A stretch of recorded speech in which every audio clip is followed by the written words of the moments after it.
Welcome back to BizAfrica. Let's take you back to that story in Nigeria where members of the border community in the oil-rich Niger Delta rejected what their lawyers called an insulting compensation offer from Royal Dutch Shell for two massive oil spills in 2008. The law firm representing the community argued that the 7.5 billion naira or $46 million compensation offer was unsatisfactory and would not fully cover the community's losses.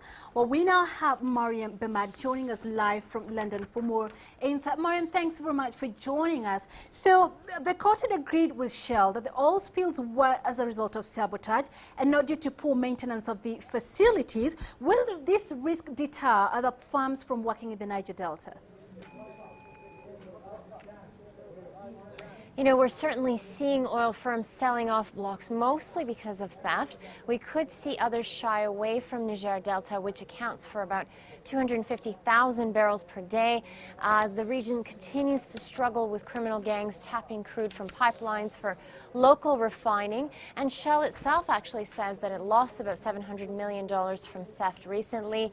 Eni, of course, says it has lost about 30,000 barrels per day of output in the first half of the year, and Total declined to comment on its plans. Now, the bigger issue for multinationals, including Shell, Chevron, Eni, and others, have been a failure to negotiate with the Nigerian government to renew expired licenses on many onshore and shallow water blocks. Mariam, do we know what was used to determine the compensation and what these developments portend for oil farms in case of future oil spills? No, I'm doing this typical thing.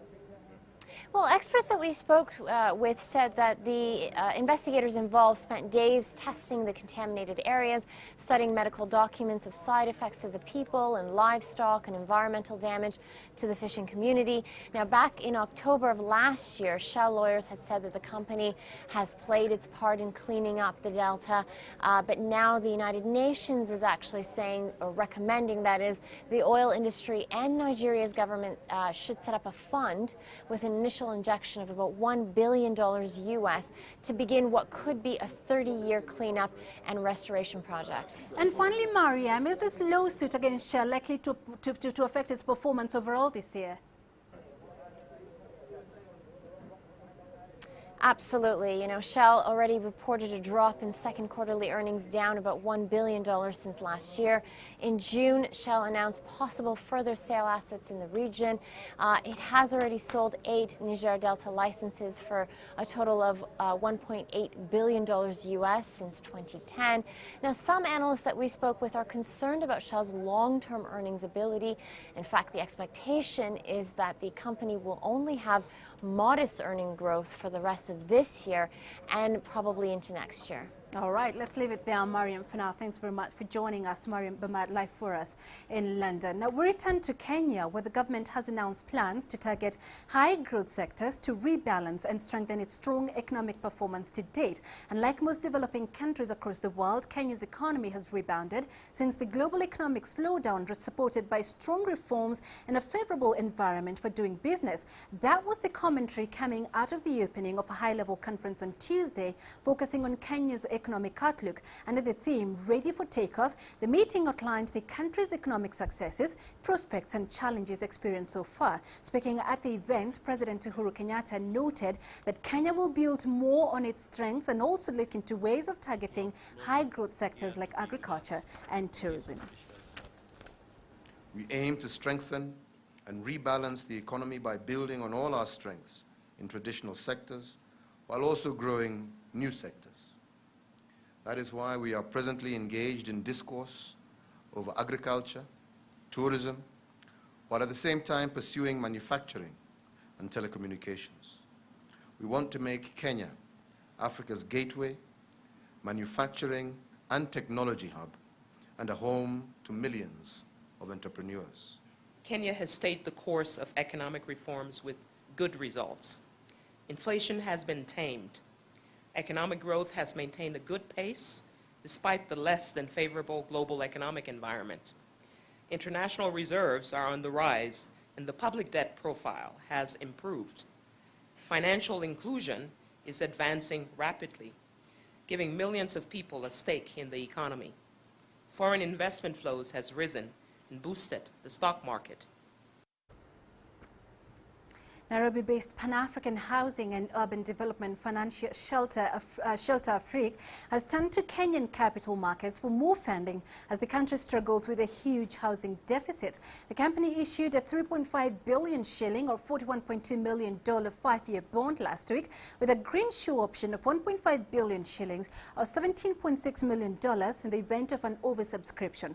The offer closes on Friday, the 20th of this month, and the company's managing director, Alison Bear, is confident of raising the entire amount based on previous bond offerings. The company intends to use the money to develop 10 residential projects at a cost of 9 billion shillings, so just about $105.5 million. Kenya, like many African countries, has a huge housing gap with an estimated annual demand of 120,000 housing units against a supply of less than 35,000. Now, the Managing Director of Shelter Afrique, Mr. Alassane Ba, is in studio with us and now tells us what holds for the company with this move. Mr. Ba, thank you for joining us. How are investors responding to the issue? Do you have any tentative figures? No, thank you for this opportunity. Today I can tell you the reaction of the investors are very good. And today we already close to between 3 and 6 billion shilling, and we have still 3 days to go. As you know, we are a recurrent issuer. We are well known and having a solid track record with the financial market.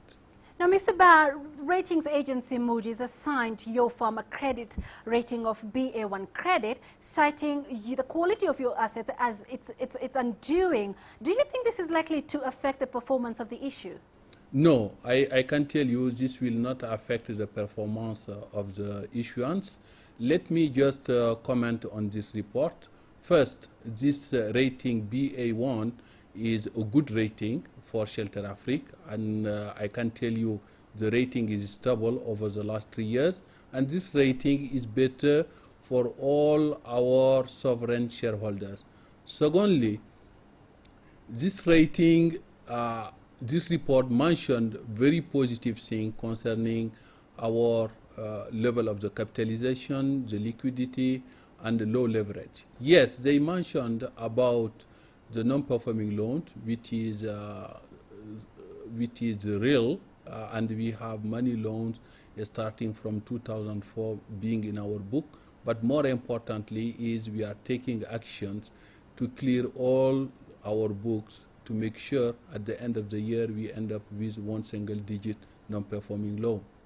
Now, Mr. Ba, the issue of housing, and we're talking about quality and affordable housing, is obviously a huge problem for many African economies. Financiers such as yourself stand accused of only focusing on the upper middle income and high end of the market. What plans do you have to focus on the middle income and low income groups? No, I don't think this criticism is real. I think over the last 2 years we are more focused on the lower middle income housing and low-income housing. But there is a challenge for low-income housing. As you know, we need to get very concessional funding, which is lacking in the market. When you go to the capital market, you raise money at the market rate, and you have to invest it in the very profitable business like middle-class housing. And we believe going forward, and when we build enough reserve, we will try to do some cross-subsidizing in order to be more present in the bottom of the pyramid. And finally, Mr. Ba, there never seems to be enough financing into property development. What can policymakers do to attract more private capital? Yeah, it's quite important. The government has to play a critical role in terms of infrastructure provision, make sure we have the right framework, especially when it comes to the titling, and make sure the whole protection will be given when it comes to the titling. I believe our leaders has to put the right framework, put the right resources in order to attract more private capital in the housing sector. It is needed.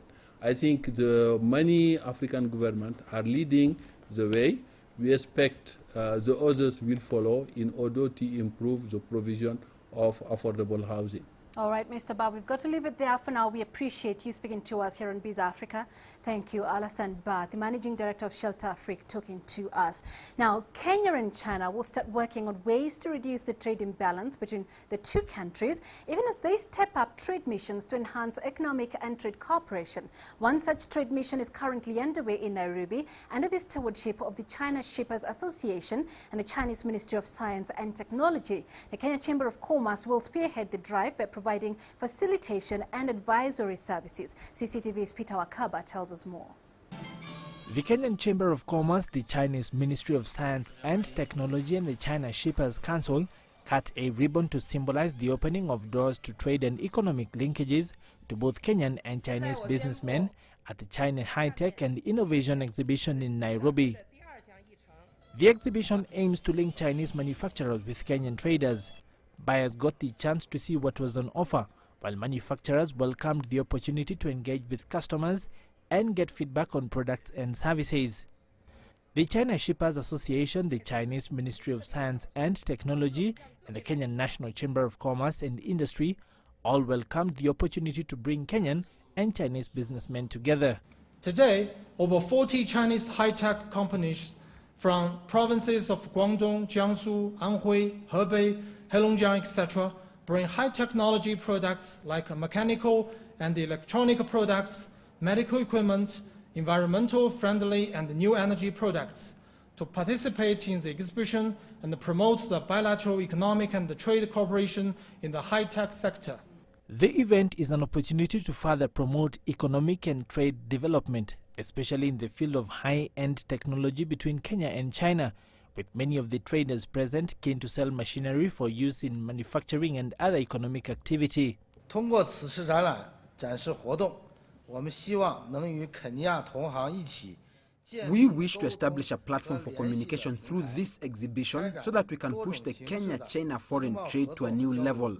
通过我们的不懈努力，将中肯两国的贸易科技合作推上一个新的台阶。 We hope this exhibition will allow companies from China and Kenya establish partnerships, explore the global market, and make efforts for their mutual benefit. Besides an array of consumer goods, advisory services for business linkages between China and Kenyan companies were also available. This is to ensure continued partnership between Kenyan and Chinese businesses. China is a very important trading partner to Kenya, but looking at the figures, the trade balance is hugely in favor of China. It is therefore our job as a chamber to try and close that gap by seeing to it that we have more exports and more Kenyan businesses doing business with Chinese companies. The trade mission is expected to enhance trade through the Kenya National Chamber of Commerce, the body mandated to ensure the continued prosperity of business in Kenya. The balance of trade between Kenya and China is heavily skewed in favor of China. And trade missions such as these go a long way, not just towards ensuring that China does get a bigger and better chunk of the Kenyan market, but that the potential Kenyan exporter does get a feel of how to export into the Chinese market. Peter Wakaba, CCTV in Nairobi, Kenya.